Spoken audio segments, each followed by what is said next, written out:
السلام عليكم، مرحبا بكم. وصفة جديدة من وصفات شيوات نوعة مع بشرى. جبت لكم جوج وصفات بالسردين. الأولى اللي غادي نشاركها معكم السردين معلب بالمطيشة. هنا عندي كيلو ديال السردين، نقيته وغسلته مزيان. هنا في الإناء غادي نستعمل واحد الملعقة كبيرة ديال المطيشة ديال الحك. أنا استعملت بوتاك برا في الصغير. غادي نضيف عليه كاس ديال الزيت،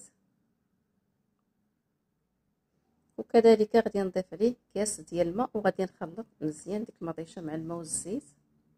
غادي نضيف على جوج اوراق ديال الموسى، ورق الغار، وغنضيف شويه ديال الملحه وشويه ديال الابزار وشويه ديال التحميره، كتبقى مجرد غير اختياري. صافي غادي نخلط مزيان وغادي نديرو في طنجره ديال الضغط، وغادي نحاول نقاد السردين بهذه الطريقه هذه حتى كنقادو متساويين. وغادي من بعدها غادي نضيف واحد القطرات الخل ديال الحامض، ما عندكمش ديروا شويه ديال الحامض. صافي غادي نغطيها الكوكو تسد عليها مزيان ونخليها حتى تصفر، ونقص عليها نار غير متوسطه ونخليها مده 15 دقيقه حتى ل 20 دقيقه. وكتكون الوصفه هي هذه سهله وبسيطه، والاهم انها كتجي لذيذه. ديرها في البواطه ديال الزاج وخليها مده سيمانه، ما كتخسر ما والو، ورافقها بالاطباق. الوصفه الثانيه غادي نديرها بالروز. عندي هنايا كيلو ديال السردين اللي كيكون كبير، نقيت ليه القشره ديالو وغسلته ودرتو كفته طحنته. هنا في اناء الاخر درت مطيشه طحنتها مع الثومه، ودرت العطريه. ديروا نتوما العطريه ديال الحوت، العطريه اللي كديروا نتوما في الحوت استعملوها. غندير شويه ديال الملحه، وكذلك في الكبسه الملحه. بالنسبه للكبسه غندير فيها غير شويه ديال القزبر المعدنوس، ما غاداش نكثر. وفي المطيشه غنحاول انني نكثر الربيع.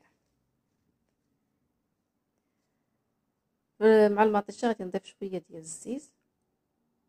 وبالنسبه للكبسه غادي نضيف معها الروز ده كيكون مكسر، سلقته مع الماء وشويه ديال الملحه، وخليته حتى برد تقريبا شي معلقه ولا جوج معالق بحال هكا، وخلطته مزيان مع الكبسه. بالنسبه للمطيشه غادي نخلطها مزيان ديك العطريه القوام ديالها. بالنسبه لهاد العطريه اللي كندير انايا كتجيني ساهله، كنديرها مع الزعلوك، كنديرها مع لاصوص ديال الحوت، كنديرها مع العدس، كنديرها مع اللوبيا، مع الحمص. طريقه ساهله ديال حتى هي بسيطه. صافي هنا في الاناء غادي ندير غير شويه ديال الجزر، غنفرش غير واحد شويه باش داك لاصوص ما تشربش مزيان. صافي غنحاول انني نبسط لاصوص بهذه الطريقه هذه، نحاول انني نقادها. ومن بعد كنحط فيها الكويرات ديال السردين كنستفو مزيان.